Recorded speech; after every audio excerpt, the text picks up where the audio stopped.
DRPS 2.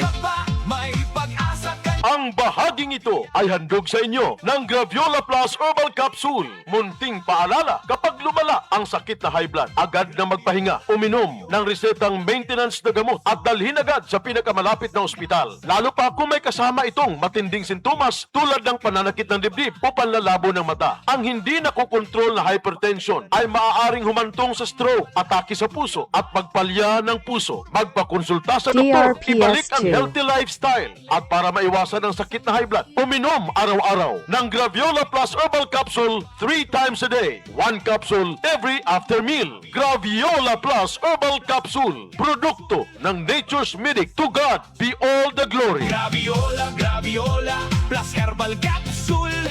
Bagong kasangga